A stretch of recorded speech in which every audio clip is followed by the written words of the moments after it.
İstəyirəm ki, olanlar qəlbimdə sir kimi qalsın. Bəzi sözlər vardır ki, hər kəs açın demək olmur.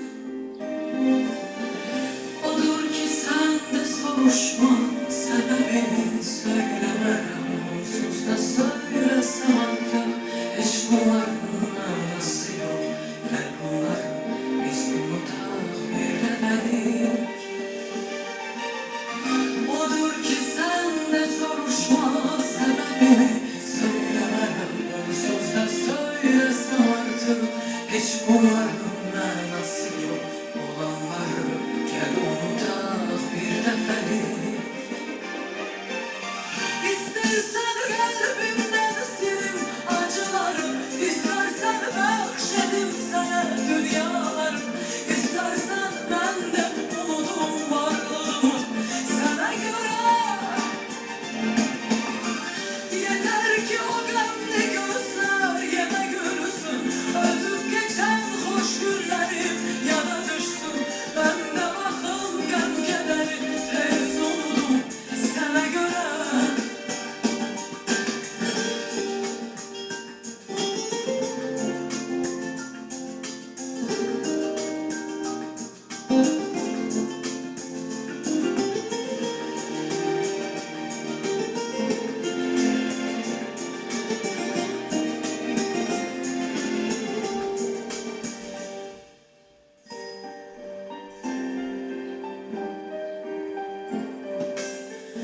İstəyirəm ki, olanlar qəlbimdə sir kimi qalsın.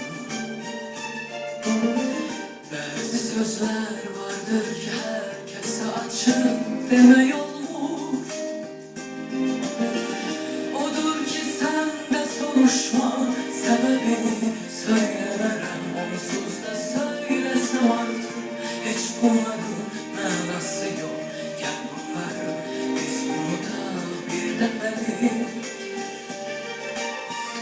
Odur ki, sən də soruşma, səbəbini söyləmərəm. Onsuz da söyləsəm artıq heç bunların mənası yox. Gəl bunları biz unutaq bir dəfəlik.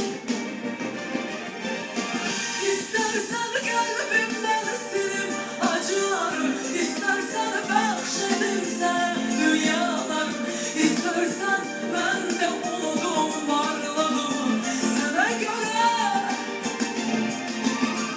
Yeter ki o qəmli gözlər yenə gülsün, ötüb keçən xoş günlərim yana düşsün. Mən də baxım qəm kədəri tez unudum sənə görə. İstərsən qəlbindən silim acıları, İstərsən bəxş edim sənə dünyaları, İstərsən